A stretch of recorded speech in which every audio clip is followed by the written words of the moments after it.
오늘도 말씀으로 여러분과 함께 할 수 있어서 너무 행복한 하루입니다. 저는 아현동에 있는 서북교회를 섬기는 임채영 목사입니다. 우리는 보통 문제가 해결되면 끝 그렇게 생각하죠. 아프면 낫는 게 끝이고 막히면 뚫리는 게 끝이고 불안하면 평안해지면 된다고요. 그래서 우리는 기도할 때도 이렇게 기도하죠. 주님, 이 문제만 해결해 주세요. 그런데 인생을 조금 더 살다 보면 이것이 끝이 아니라는 것을 알게 됩니다. 오히려 문제 해결 이후에 이런 질문이 시작됩니다.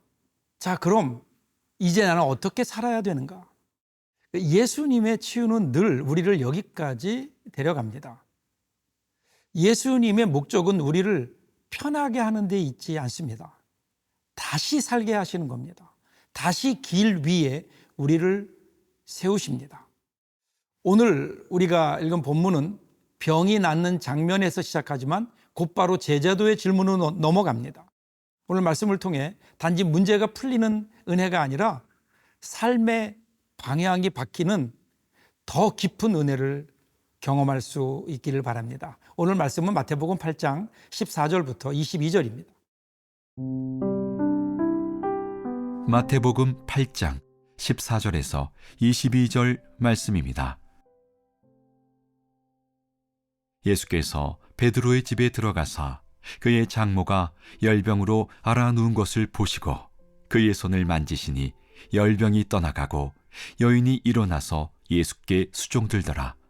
저물매 사람들이 귀신 들린 자를 많이 데리고 예수께 오거늘 예수께서 말씀으로 귀신들을 쫓아내시고 병든 자들을 다 고치시니 이는 선지자 이사야를 통하여 하신 말씀에 우리의 연약한 것을 친히 담당하시고 병을 짊어지셨도다 함을 이루려 하심이더라. 예수께서 무리가 자기를 에워싸는 것을 보시고 건너편으로 가기를 명하시니라. 한 서기관이 나와 예수께 아뢰되 선생님이여 어디로 가시든지 저는 따르리이다. 예수께서 이르시되 여우도 굴이 있고 공중의 새도 거처가 있으되 인자는 머리 둘 곳이 없다 하시더라. 제자 중에 또 한 사람이 이르되 주여 내가 먼저 가서 내 아버지를 장사하게 허락하옵소서. 예수께서 이르시되 죽은 자들이 그들의 죽은 자들을 장사하게 하고 너는 나를 따르라 하시니라. 오늘 본문이 시작되는 14절을 한번 보십시오. 예수께서 베드로의 집에 들어가사 그의 장모가 열병으로 앓아 누운 것을 보시고. 자, 오늘 말씀은요, 예수께서 베드로의 집에 들어가사 이렇게 시작하죠. 여러분, 예수님은 회당에만 계시는 분이 아니십니다. 사람의 집 안으로 들어오시는 분입니다. 이 집이란 사적인 공간이죠. 밖에서는 우리가 어떤 역할들을 하죠. 웃기도 하고 괜찮은 척 하기도 하고 참기도 하고. 그런데 집에 들어가면 이 연기가 내려갑니다. 아픔이 숨겨지지 않습니다. 지친 얼굴이 그대로 드러납니다. 그러니까 여기서 집이라고 하면 우리 삶에서 가장 솔직한 자리일 겁니다. 근데 예수님이 바로 그 자리로 들어오시는 겁니다. 근데 들어와 보니 그 집에 베드로의 장모가 열병으로 누워 있습니다. 고대 사회에서 열병은 치명적일 수 있습니다. 정확한 원인도 치료법도 알 수 없었기에 이 열병은 언제든지 죽음의 전조로 받아들일 정도로 위중한 병이었습니다. 그래서 이 열병은 단순한 통증이 아니라 가족 전체의 불안이었고 집안의 공기를 바꿀 수 있는 사건입니다. 이것을 예수님이 보시는 겁니다. 앓는 것을 보시고. 이 치유는 예수님이 보시는 것에서 시작됩니다. 예수님이 보실 때 여기에서 은혜가 시작되는 거죠. 근데 여기서 끝이 아닙니다. 15절을 보세요. 그의 손을 만지시니 열병이 떠나가고 여인이 일어나서 예수께 수종들더라. 예수님은 말씀만으로도 고치실 수 있죠. 근데 여기서는 손을 대십니다. 이 손을 대신다는 것은 단지 치료 기술이 아니라 관계의 회복입니다. 아픈 사람은 고립되기 쉽거든요. 병은 사람을 침대에 눕히고 침대는 사람을 생활에서 분리합니다. 그러니까 예수님의 손길은 너는 혼자가 아니라는 선언 아니었을까요? 그리고 놀라운 결말이 나옵니다. 여자가 일어나 예수께 수종 들더라. 치유의 목적이 편안해짐에서 끝나지 않습니다.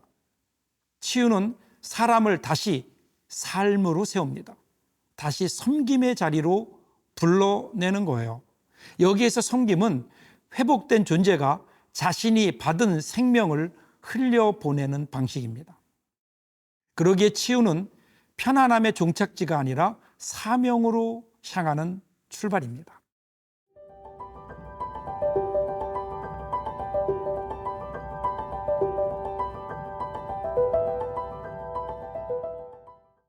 자, 이제 이어지는 16절을 보세요. 저물매 사람들이 귀신 들린 자를 많이 데리고 예수께 오거늘 예수께서 말씀으로 귀신을 쫓아내시고 병든 자들을 다 고치시니. 베드로의 장모의 치유 소식을 들은 사람들이 계속해서 예수님께 나오는 거예요. 그럼 예수님은요, 계속 고치시는 겁니다. 그런데 이 마태는 이 장면을 단순한 기적 모음으로 기록하고 있지 않습니다. 17절을 붙여서 이렇게 해석해요. 이는 선지자 이사야를 통하여 하신 말씀에 우리의 연약한 것을 친히 담당하시고 병을 짊어지셨도다 함을 이루려 하심이더라. 여기에 핵심 단어가 하나 나오죠. 담당, 짊어짐이라는 겁니다. 공감은 감정이 아닙니다.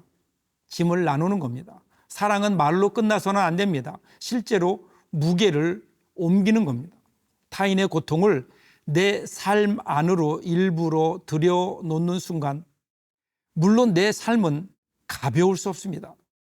그럼에도 예수님은 고치시되 동시에 짊어지십니다. 그러니까 결국 십자가가 그 짊어짐의 절정 아니었나요? 그러니까 오늘 본문은 치유의 능력만 보여주는 게 아니라 예수님의 방식, 즉 짐을 지는 방식을 보여줍니다. 예수님이 짐을 지시기에 사람들이 노임을 받습니다. 그런데 그 다음 장면이 중요합니다. 18절입니다. 예수께서 무리가 자기를 애워싸는 것을 보시고 건너편으로 가기를 명하시니라. 무리가 예수님을 애워쌌어요. 겉으로는 사랑처럼 보입니다. 하지만 사람들의 기대는 때때로 여기에 머물러 주세요 라는 요구가 됩니다. 박수는 달콤하지만 그 박수가 예수님을 그냥 기적을 일으키는 사람으로만 묶어둘 수도 있거든요. 예수님이 그걸 아시는 겁니다. 그래서 그곳을 떠나 건너편으로 가자고 하십니다. 예수님은 머무시는 분이 아닙니다. 길을 여시는 분입니다. 그 길을 가는데 거기에서 첫 번째 사람을 보게 됩니다. 19절을 보겠습니다. 한 서기관이 나와 예수께 아뢰되 선생님이여 어디로 가시든지 저는 따르리이다. 정말 말은 멋있죠. 어디로 가든지 따르겠습니다. 그런데 예수님은 그래 참 잘했다 이렇게 칭찬하지 않으세요? 오히려 현실을 말씀하십니다. 20절이에요. 예수께서 이르시되 여우도 굴이 있고 공중의 새도 거처가 있으되 인자는 머리 둘 곳이 없다 하시더라. 지금 예수님은 그의 열정을 꺾으려는 게 아닙니다. 따라오는 길이, 예수를 따르는 길이 낭만이 아니라는 것을 알려주시는 겁니다. 제자도는 박수받는 길이 아니라 때로는 안정과 편안함을 내려놓는 길입니다. 예수님의 곁은 따뜻했지만 늘 편한 자리는 아닙니다. 그래서 지금 예수님은 먼저 물으시는 거예요. 너 정말 준비됐느냐? 너 정말 준비됐느냐? 그리고 이제 두 번째 사람이 나와서 말합니다. 21절을 보세요. 제자 중에 또 한 사람이 이르되 주여 내가 먼저 가서 내 아버지를 장사하게 허락하옵소서. 여러분 이 말이 맞는 말이에요. 장례는 중요한 책임입니다. 효도는 귀한 일입니다. 그런데 예수님은 단호하게 말씀하세요. 22절 보세요. 예수께서 이르시되 죽은 자들이 그들의 죽은 자들을 장사하게 하고 너는 나를 따르라 하시니라. 여러분, 이 말씀을 오해하지 마세요. 예수님이 인간의 정을, 인간의 도리를 부정하시는 게 아닙니다. 예수님은 중심의 자리를 분명히 하자는 겁니다. 여러분, 우리는 늘 이 문제로 갈등해요. 지금 당장 해야 할 일과 끝까지 붙들어야 되는 영원한 가치, 이 사이에서. 장래는 과거를 정리하는 일입니다. 그러나 주님을 따르는 것은 미래를 여는 일입니다. 사랑하는 여러분, 오늘 본문이 우리에게 묻는 질문이 바로 이것 아닐까요? 자, 이제 치유를 받았으니, 부름을 받았으니 이제 어떻게 살 것인가? 예수님은 우리를 눕혀두지 않으십니다. 일으키십니다. 그리고 일으키신 다음에는 반드시 사명의 길 위에 세우십니다. 그래서 치유는 끝이 아니라 시작입니다. 편안함으로 끝나지 않고 삶의 방향으로 이어집니다. 그래서 오늘 우리는 주님 앞에서 이렇게 기도해야 됩니다. 주님, 저를 고치실 뿐 아니라 저를 주님을 따르게 하옵소서. 문제만 해결받는 신앙이 아니라 주님을 따라가는 제자로서의 삶을 살아가는 신앙이 되게 하옵소서.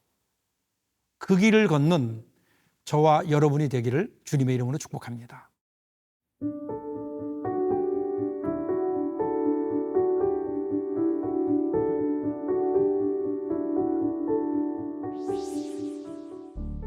하나님 아버지, 베드로의 장모를 보시고 손을 대어 고치신 주님, 오늘 우리도 보아 주옵소서. 우리의 연약함을 만져주시고 지친 몸과 마음을 회복시켜 주옵소서.